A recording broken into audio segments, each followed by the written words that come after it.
Friends, మీకు ఈ video నచ్చితే లైక్ చేయండి, సబ్స్క్రైబ్ చేయండి.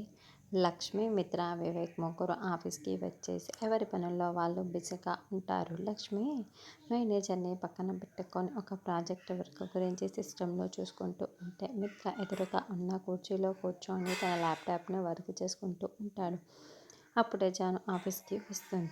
ఎవరు మేడం మీరు అని ఒక అమ్మాయి అడుగుతూ ఉంటే, మా వారు వివేక్ ఎక్కడ అని జాను అడుగుతూ ఉంటుంది. ఓ మీరా మేడం అని ఆ అమ్మాయి అంటే, మా వారి క్యాబిన్ ఎక్కడ అని జాను అడుగుతూ ఉంటుంది. వివేక్ గారికి సపరేట్ క్యాబిన్ అంటూ ఏమీ లేదు మేడం అని ఆ అమ్మాయి చెప్పడంతో జాను కోపంతో రగిలిపోతూ నేరుగా వివేక్ దగ్గరికి వెళ్ళి వివేక్ చేయి పట్టుకొని లక్ష్మీ మిత్ర ఉన్న దగ్గరికి రాక వస్తుంది. ఈ వీడియో ఎక్కడుంది, మీరు ఎక్కడ ఉన్నారు అని జాను అడుగుతూ ఉంటే, అసలు ఎందుకు జాను ఇలా మాట్లాడుతున్నావు అని లక్ష్మి బాధపడుతూ ప్రశ్నిస్తూ ఉంటుంది. నేను ఇలాగే మాట్లాడతాను అని జాను అంటుంది. దాంతో లక్ష్మికి చాలా కోపం వస్తుంది.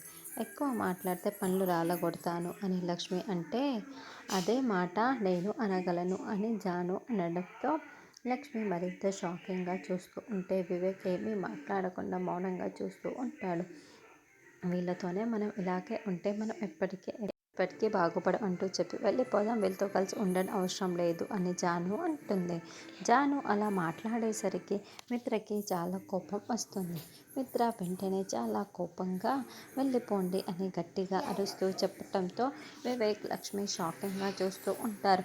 అరే మిత్ర వెళ్ళిపోమని చెప్పటం వల్ల ఇప్పుడు జాను వివేక్ని తీసుకొని వెళ్ళిపోతుందా, లేకుంటే వివేక్ జానుకి బుద్ధి చెప్తాడా అన్నది నెక్స్ట్ ఎపిసోడ్లో